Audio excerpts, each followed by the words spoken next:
Hey guys, I'm Marc Geek. In this video, I wanted to share a hands-on look or personal review of the Hisense AX5120G soundbar system that I purchased on Black Friday, and it was really freaking cheap.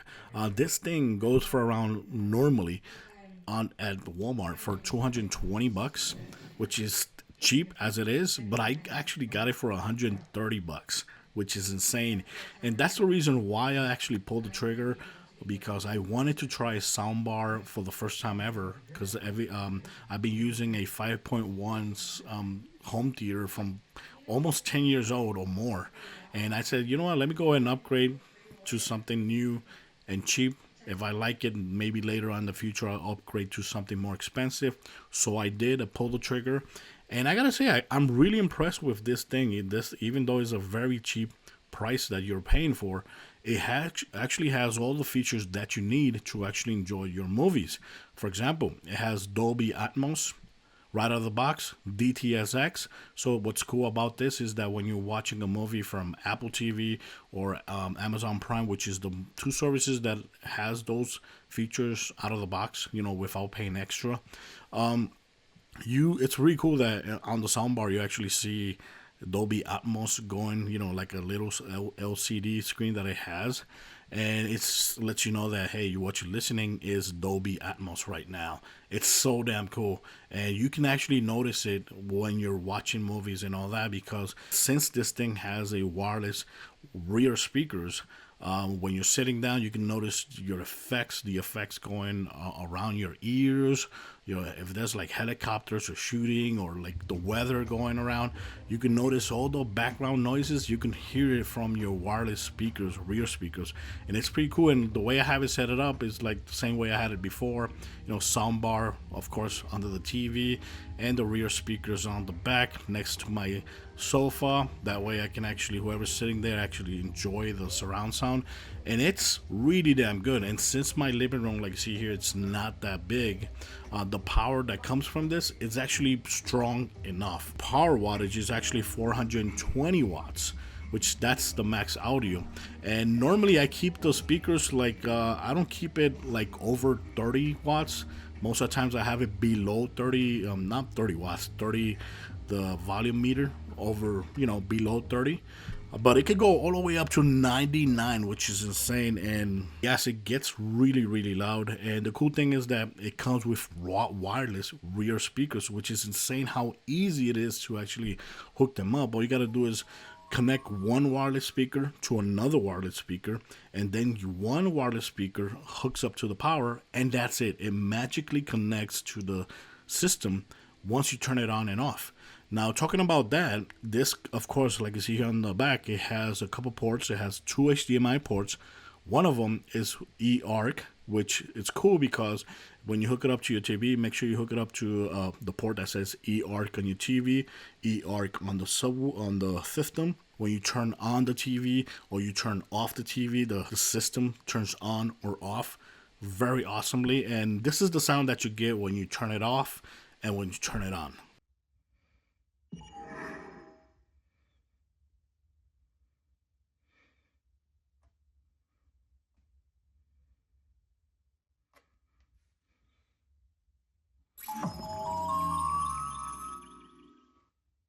And of course, it also has a USB port, it has optical port, and it has a 3.5 millimeter aux input. And besides those inputs, it also has Bluetooth as well. Also, the remote control is actually pretty cool. It's nice and small, and it has all the buttons that you need. And what's cool about the remote control, you can also control the LCD. So like, for example, out of the box, the LCD little screen stays on all the time. But if you don't want to leave it on, you can actually turn it off like I do. I just keep it off. And it's cool because it still lights on when something happens on the TV. When you're getting a signal, a DTS signal or Dolby Atmos signal, or when it turns on, when you lower down the volume, when you change modes, it still lights up. But when you're not touching the control, it stays off, which is good because it's not distracting. If it just looks like a clean slate, black slate, not distracting at all. And I like it. And with the control, you could change to different type of modes like music mode, game mode, movie mode, I keep it on AI mode because that way the speaker can decide the sound depending on what it's receiving. So if it's like a movie, it like switches to the proper sound that you or EQ that you need for that movie. If it's sports, it switches to that. So I keep it on AI. That's the same way I keep my TV as well, AI as well, since they're both Hisense. They have like the same features. But you can use this system. You can use it on any TV. If you have a Samsung or Sony TV, you can actually use this and hook it up. Just make sure you always use the eARC port. Make sure you always use that. That way it can sync properly to your TV when it comes to the volume, down the volume, turning off, and all that. And that's the cool thing about this, that once you do that, you don't really need the controller. You only need the controller to actually change like the bass, like the treble. Other than that, I barely use the remote control. It's always next to my PlayStation 5 or something like that. The system is actually really, really good considering the price. I still think I have a couple weeks. If I don't like it, I can return it. But I'm actually going to keep it because I think it's good enough for where I live at. My living room is big enough and, it's perfect size for this system. And I can't complain because everything sounds good, especially when you're playing video games on the PlayStation 5. It sounds incredible. Like here I'm playing God of War, and it just sounds incredible. And like I said, it can get loud, and the Dolby Atmos and the surround works perfectly good, especially since it's a 5.1.2. It has the rear speakers, it has the subwoofer, which is awesome as well, and wireless as well. And that's it. And it's very easy to set up. All you got to do is plug everything to the power, and basically that's it. Hook up the TV to the soundbar, and that's it. The installation is very, very, very simple. This model has the G. It's the 5120G, but it's kind of rare. I found that it's not very common. Like you don't find this like on Amazon or Best Buy. It's kind of weird. I guess this model is only for Walmart or something like that. But if you want one from Amazon, which is basically the same one, the only difference is that it's the last number is an H. It's a AX5120G. You could get that one, and that one is a little bit better than this one because it goes all the way up to 500 watts. This one goes up to 420 watts. But other than that, it's basically the same system. It's a little bit more expensive, but it's a little bit more powerful, but it's basically the same damn system that I'm using. So right now I'm good enough with this until later in the future I upgrade to something else.